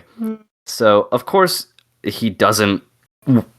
He notices right away, and at this point the narrator of the episode is like, it was at this point that he realized just how boring of a man he had become. I was like, this is fucking mean. And normally I'm cool with that type of shit, but how the episode plays out is really interesting because it has a really cool, like almost like jazzy Christmas feel to it, in that it encapsulates a urban Christmas that I don't think we'll necessarily get very often anymore, because there's a distinct line in the episode where they talk about how the warm lights of the city kind of illuminate everyone walking there and make it give it this like ethereal, angelic feel for the holidays. And one of the things I was thinking about while I was watching the episode is I don't know how often you'll get that in cities anymore because of the way that they've changed the lighting. Like, so much lighting in cities and highways now, at least around the places I've been to, has gone from that like yellowish soft focus glow to like doctor's office white LED. Oh, yeah. Yeah. I was talking about this the other day with someone. I was like, it's actually so hard to drive now because everyone's car lights are blinding. Yeah, that's a huge problem. It doesn't Yeah. help that all the SUVs are like, I drive a sedan. Yeah. Guess where all those cars' lights point? Right into Yeah. your fucking eyeballs. Mhm. Because everything's Mhm. bad. Indeed. But yeah, the episode, by the Anyways. way, is called Christmas Miracle, which is funny because I don't really think there's much of a miracle that happens. But it was the whole episode is then in this like soft focus that gives everything a very it also reminded me of like old 70s and 80s Christmas commercials at the same time, like on Everything's just old vastly TV. filtered. Yeah, so it has like a nice nostalgia feel to it. But essentially what ends up happening is he goes to the bar, and the main character bartender guy, starts pouring him drinks, and he's just lamenting about how like boring he is, but he saw this really attractive lady and he wanted to talk to her. And the rest of the episode is then sort of his story is being narrated by characters in the show and on the street, almost like fucking Charles Dickens.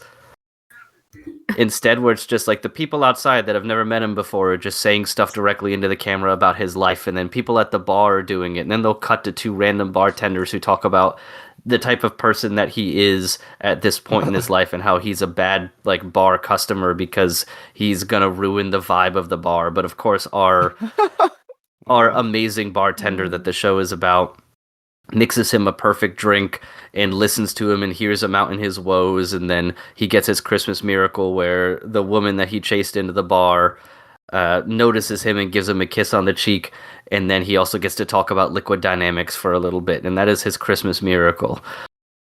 So it definitely was not an episode that I picked for like the story in so much as it was the vibe and the telling of the story, because of the way it depicted Christmas at that time with that super soft like focus, and generally kind of low lights, and the people who will go to bars around this time, it wasn't like super rowdy, it was people just kind of enjoying each other's company in a very communal setting and stuff.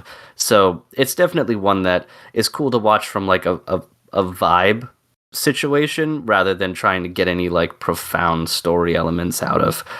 But I did enjoy it for what it was. And the drink he makes is interesting. It's called a Black Velvet, which I didn't know existed until now, but it's half of a Guinness and half champagne. Yeah, that's funny. I was just looking up like someone's write-up of the episode, and I'm like, the Christmas miracle being he makes a fuck-ass drink, and it's like really crazy, but he pours it perfectly and like convinces this guy that like, oh, what do you know about liquid dynamics, bro? Yeah, he's just like nothing, but I'm a super sick bartender who can control pour level and bubbles. So I gotta try in your that face. drink. That sounds really weird. It's a thing, I guess, which I didn't realize, but yeah.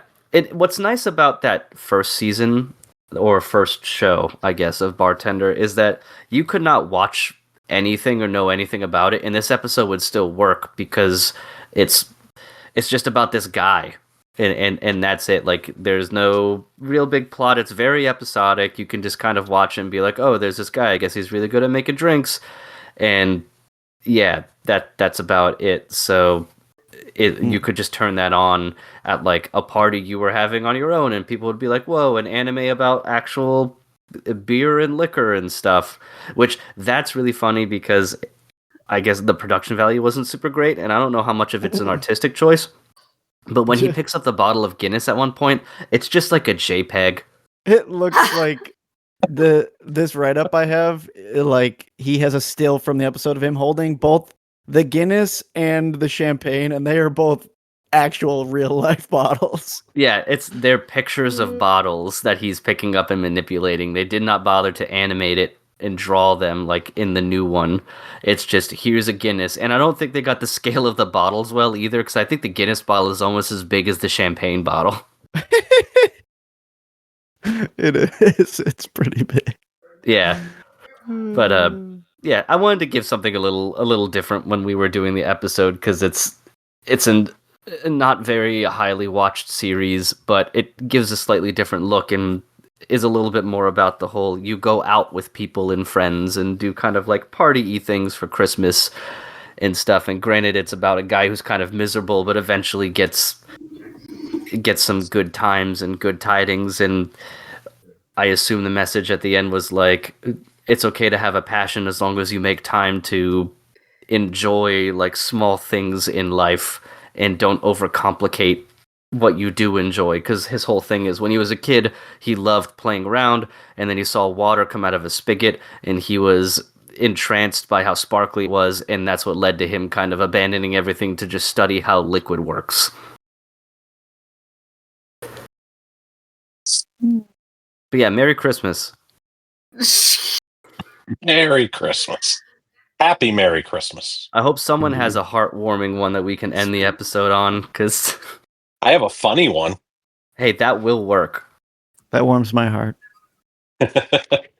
So another one that I watch every year is so the anime Seitokai Yakuin Domo, if anybody knows that. It's um has the appearance of a slice of life high school anime, except that all of the jokes are very perverted.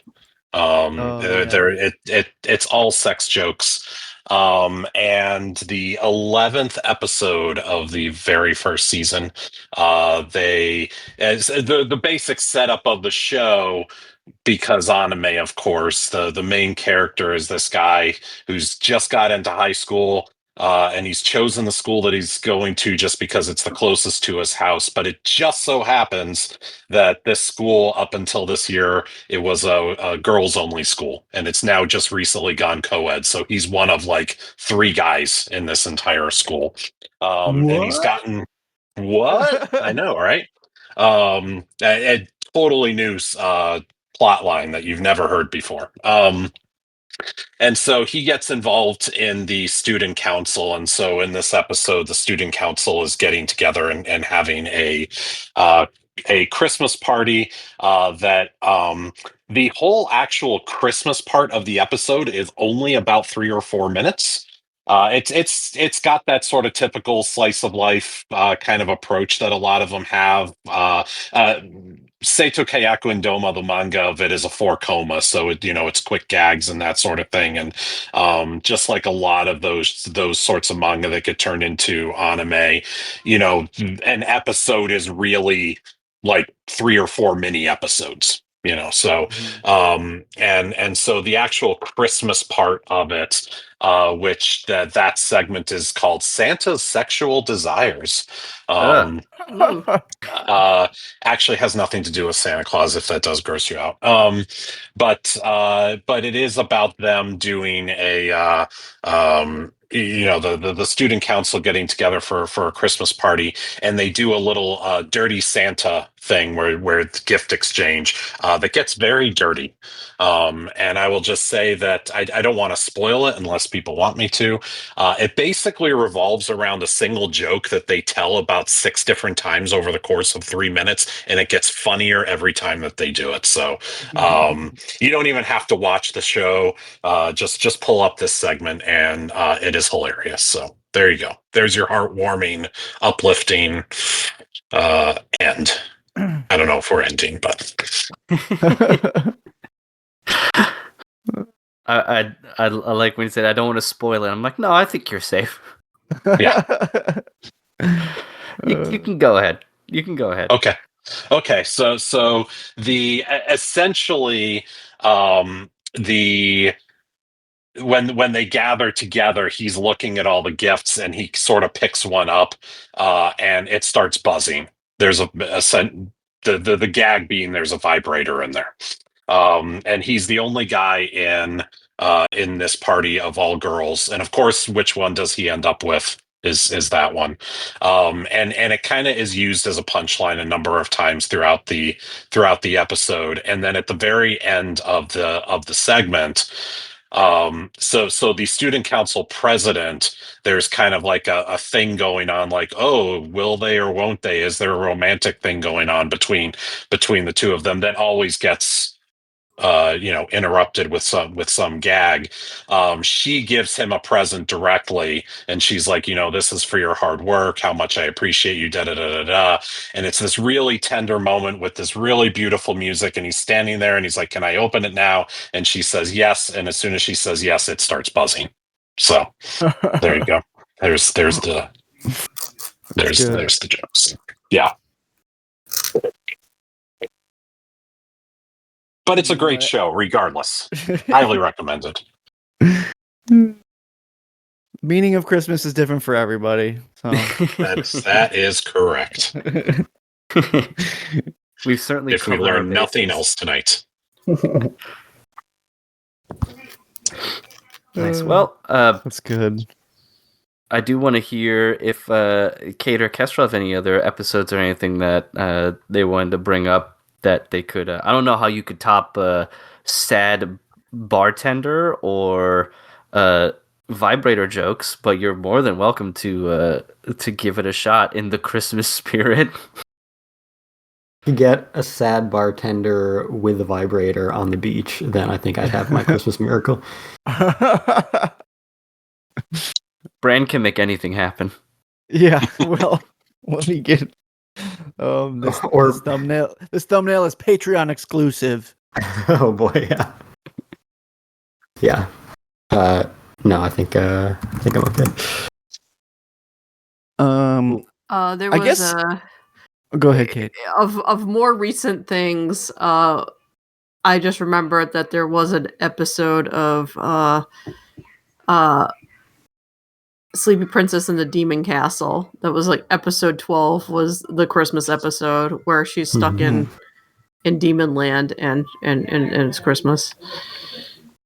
In Demon Land, it's Christmas. In Demon Land. Well, they were trying to make Christmas for her because they're like, oh shit. I need that show is underappreciated. I like that way more than I thought I was going to. I forgot it had a Christmassy episode. I'll have to go back and watch that one too. They just for fun. They should animate more of that. I guess it didn't really set the world on fire, but there's an awful lot of that manga out there that they could make a whole lot more of that if they wanted to. As it goes. Mm-hmm. As it goes for GOG manga series. Brand, did you have something that you were going to add, or? Yeah, I feel like I'd be remiss to not at least mention it. We talked about it a bit before we started the episode, but there is a show airing this season that is literally about Santa Claus, sort of. Yeah. It's a weird show though. Yeah. So it's Santa. It's a show in, its Christmas theming and its Santa centricness is very much like a plot device more than like actually at all being about Christmas. It's very weird and hard to make of it hard to make what it is, like what is happening. But this is a show by the creator of Beastars, Itagaki Paru, I think is Paru Itagaki. But yeah, this is like her next series, and it's kind of like a near future Japan where kids have like a very like stunted growth, and they're taught to like live a specific way where they don't really like grow up, and like they don't have all these like desires or like childish dreams. Santa Claus isn't a thing in this reality, but of course one of the main characters, he is like a descendant of Santa Claus and can transform into him on occasions. And it's really hard so far, halfway through this season, to know exactly where it's going, but there's a lot of different themes they're pulling at of like what it means to grow up, and like what it means to like have like what it means to have an identity, whether that's like struggling with like trans identity issues, or even just like hormones in general, and like growing up. So it's trying to say a lot with like a very like interesting lane of theming. It's like we're gonna do this like really deep show, but about Santa Claus. So not at all in line with this. Okay, I'm gonna read this plot summary for the first. On December 25th, when it's snowing, middle school student Kazushige Sanda's body seal was broken by his classmate Shiori Fuyumura, making him look like Santa Claus. From that day forward, he finds himself transforming into Santa whenever he wears red clothes. Later, Santa discovers he can change back by eating jelly beans. What? Why is that? Is that right? Yeah. It sounds A specific pretty like logical to candy me. bean called like boy beans or like baby beans or something. It's silly. This sounds Um, ridiculous. But yeah, I felt like it would be weird not to mention the Santa Claus elephant in the room, but this is currently airing. It's just not very Christmassy, but it's about Santa Claus. So In a similar vein, last season we had Rascal Does Not Dream of Santa Claus, Yeah. oh yeah. which similarly, it's very wrapped up in the whole Christmas idea, but isn't really about Christmas. So there you go. But you get more miniskirt Santas. That's all you need. You get plenty of miniskirt Santa, yes. Is the season. Yeah. I mean, Santa most of the time has no clothes on and he's shredded. So I think there's just like a new spin on what Christmas that means works as well. nowadays. Yeah. Yeah. Look, you got to Well, when update you for put on red modern clothes- times. Yeah. Okay. Yeah. Got a little bit of just showing off the goods. Yeah, that's my new Santa now. This guy right here.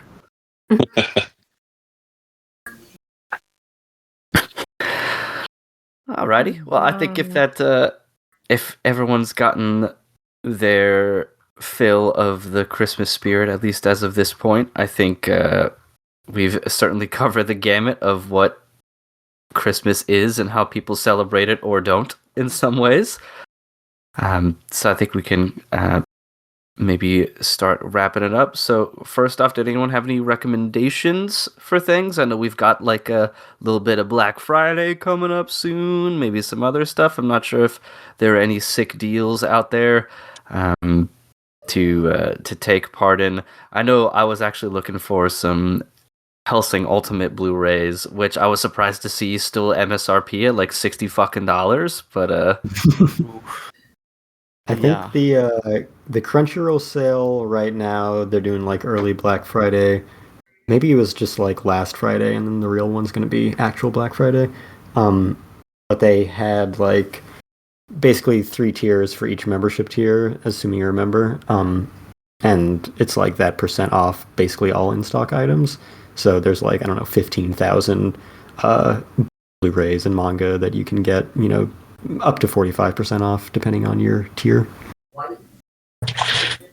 Gross that they're attaching that to a subscription. I mean, they've always, since they killed Right Stuff and folded it into Crunchyroll Store, you've always gotten a higher % off everything based on your membership tier, which is why I had to upgrade to the highest one because I just buy so much. Gross. it's a financial decision. Gross. Yeah. And I think Sentai also has their holiday sales going, and they have both of them and Crunchyroll have like different daily deals, like Right Stuff used to do.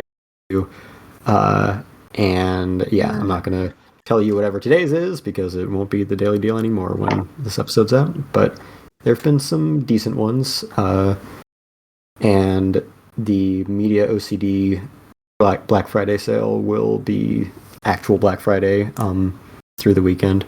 So that's going to be 50% off most of their discs, both Animego and Whole Grain Pictures for live action stuff.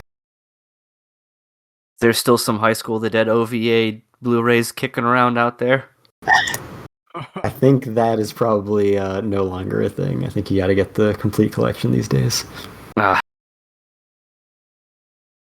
Very sad. As for anybody just got anything in recommendations, particular? though, yeah.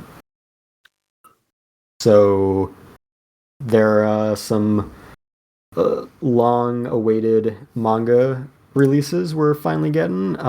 Some brand new ones, some re-releases. So Kingdom, most notably, the first volume is finally out in English. So that is very exciting. That's like one of the last biggest white whales of manga licensing. And also something that has been out of print physically for a long time, and is back in nice fancy hardcovers, is the Mushishi manga.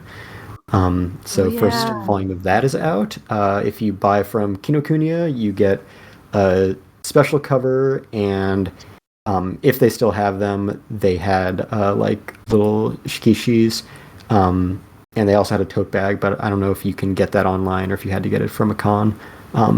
But regardless, the hardcovers in general are beautiful, and it's great to have that in print again. And then another new re-release that's going on is Nana has a new re-release that's been coming out. Also 2-in-1s, a little higher trim size, little higher quality print. So if you don't own that series, definitely check those out. And then I guess I can actually recommend Dragon Quest 1 and 2 HD 2D remake now. Oh, that's what I was going to say. Oh, well, there we go. Yeah, good note. Go ahead. I am actually playing a video game. And yeah, it is good, and it is. I'm shocked. If you yearn for simpler times and the nostalgia of pixel-based games, that specifically the games that established the past 40 years of both the JRPG industry and just Japanese fantasy in general. Definitely check that out. I get entirely too excited every time I open a chest and it's a mimic. Yeah. And what else? Sorry. If I may have a little bit of self-promotion, as of the recording of this episode, my review of that was posted today. So there you go. Excellent. Go check that out. Nice. Yeah, I am not very far into it because I start playing a game for a few hours and then get distracted. So I'll get back to it eventually. But yeah, it's been enjoyable to return to simpler times and just experience something so legendary and influential in its original form, more or less. Yeah, and then I guess for non-anime stuff, the new Knives Out movie is very good and very different. So if you're into that franchise, it gets you more of what you like and some new ideas as well. So I think that'll be on Netflix in a few weeks. And Pluribus, the new series by Vince Gilligan, the creator of Breaking Bad, has started releasing on Apple TV. I think we're 4 episodes in. And it is very interesting concept. Very, it's Vince Gilligan. He's very good at storytelling, and it's a return to kind of his X-Files days, which is very different from what you've seen from Breaking Bad and Better Call Saul. So I have no idea where it's going, but everything so far has been fascinating. So That dude has had such a career, man. Yeah. Yeah, those it's a very unique sci-fi premise, especially like the route they're going with it and the kind of main character they have. So I'm super excited to see where it goes. Yeah, I think if you liked Severance, it is in that same kind of vein of, how it explores humanity and its individualism, just kind of in the opposite direction, more in the instrumentality sense than separation. So it has a lot to say, and I'm very intrigued to see where it goes.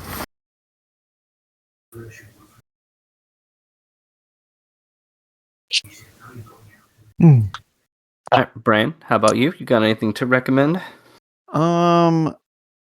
Nothing really besides go watch Tokyo Godfathers this Christmas. I can second that for sure. I'll third it. Nice. And then especially if you've seen it once with the sub, watch it with the dub and vice versa.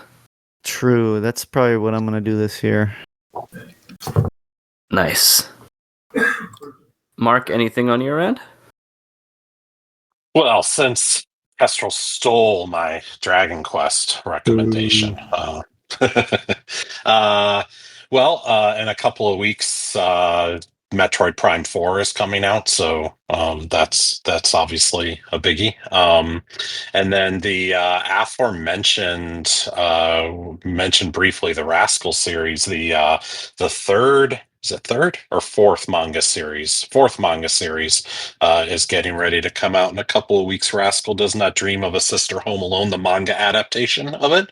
And then actually, and this is a little early, but following up pretty quickly after that is my favorite part of the Rascal series. Rascal Does Not Dream of a Dreaming Girl. That's coming out in January. So, couple, and those are. I don't remember which one you were mentioning, Kestrel, but those are technically 2-volume manga, but they're releasing them in 1 volume on Omnibuy over here. So nice. Yeah, I agree. Dreaming Girl is the best arc. Yeah. Cool. Kate, how about you? On the anime front, I don't know. I've really curbed back on my spending for no real good reason, other than the fact I have no room left in my house for books.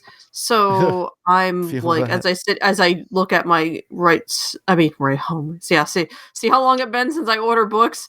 Looking at my Crunchyroll wish list and going, oh shit. Yeah, so I've been playing a lot of Arc Raiders. I don't know, that's something. Video games still exist. I've been playing the Fabulous China Jank game that is Where Winds Meet, I believe is the title of that.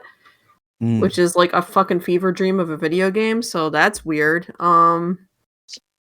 But yeah, I don't know. Go buy some anime. There's a lot of... You know what? The 12 Kingdoms novels have been re-released. Go buy the first 2 volumes of that. That's cool. I've never read it.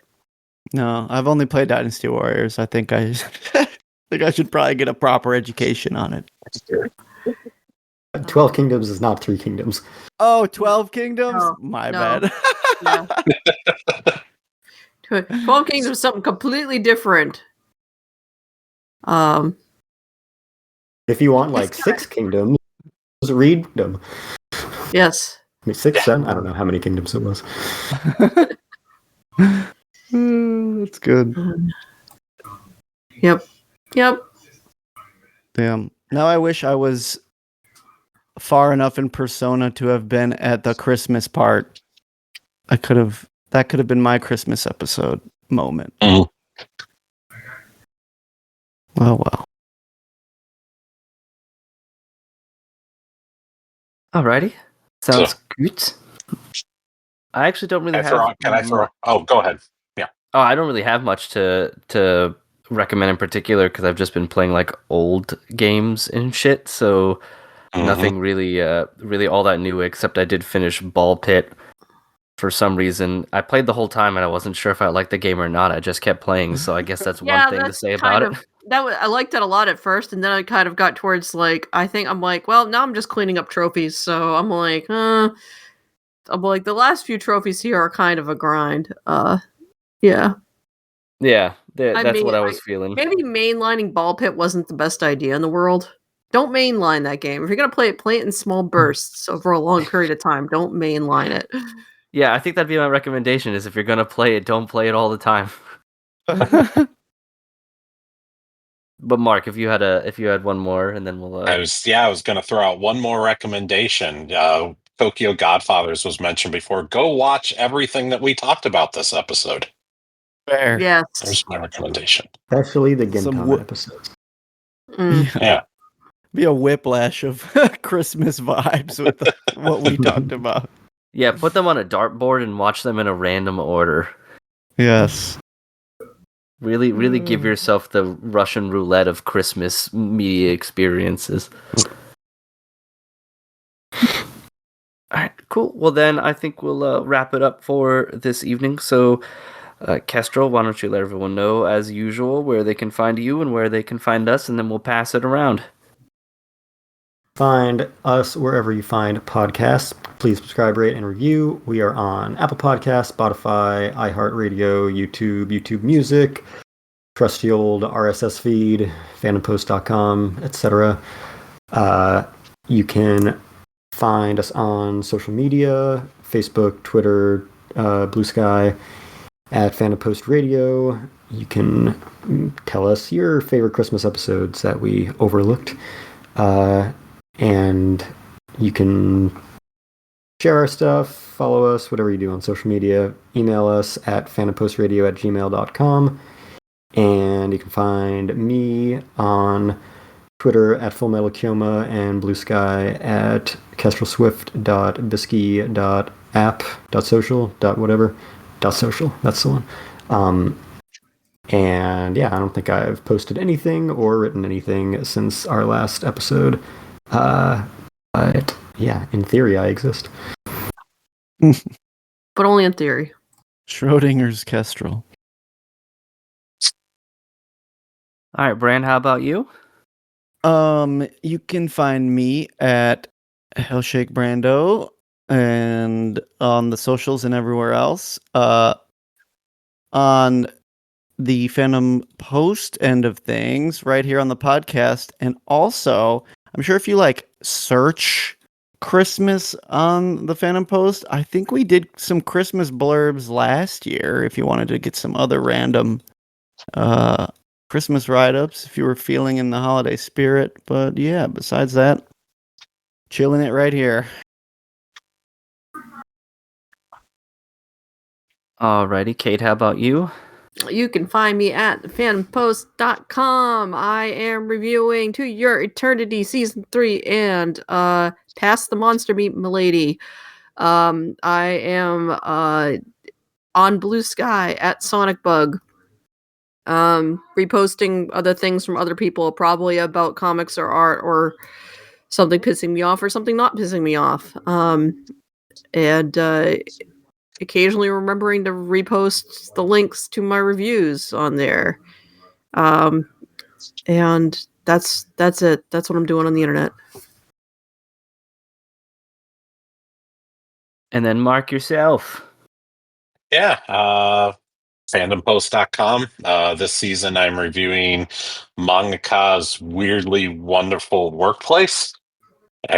We are 7 or 8 weeks into that, and I still can't say it quickly. So, and most recently, just as I said before, dropped the Dragon Quest 1 and 2 HD 2D review, remake review. So, on the socials, you can maybe find me, MD Thomas, on Blue Sky, where I occasionally post it when I remember that social media is a thing that exists. Okay. So.